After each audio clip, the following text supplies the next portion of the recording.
আমরা আমরা সবাই দোল ও হোলিকে একসঙ্গে গুলিয়ে ফেলি। ব্যাপারটা কিন্তু মোটেও ঠিক নয়। দোল ও হোলির মধ্যে একদিনের পার্থক্য থাকে। বাঙালিরা যেদিন দোল খেলেন তার পরের দিন হোলি পালিত হয়। একই উৎসব, একই রীতি-রেওয়াজ, তবে ভিন্ন ভিন্ন দিনে।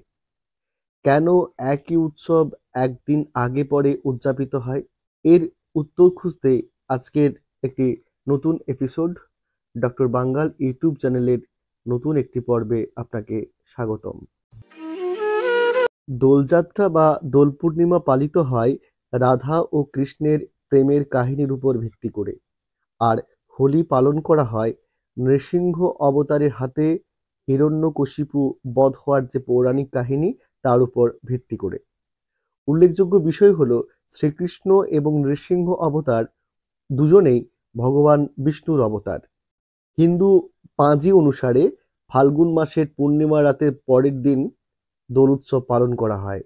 মনে করা হয় এদিনেই রাধা ও তার সখীরা দল বেঁধে রং খেলায় মেতে উঠেছিলেন। সুগন্ধি ফুলের কুড়ির রং তার মুখে মাখিয়ে দেন কৃষ্ণ।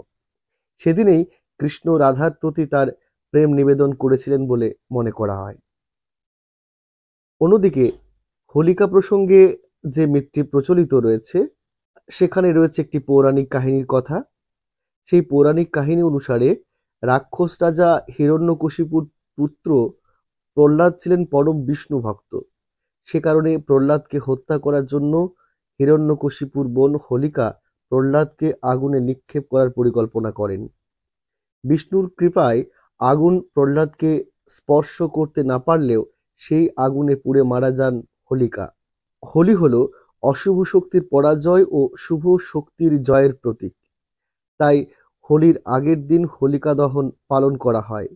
দোলের আগের দিন বাঙালিরাও ন্যাড়া পোড়া বা বুড়ির ঘর পোড়ানো পালন করে থাকেন। তাহলে বোঝা গেল হোলি এবং দোলের মধ্যে পার্থক্যটা ঠিক কোথায়। কেমন লাগলো আমাদের আজকের ভিডিও? কমেন্ট সেকশনে এসে আপনাদের গুরুত্বপূর্ণ মতামত জানাতে ভুলবেন না।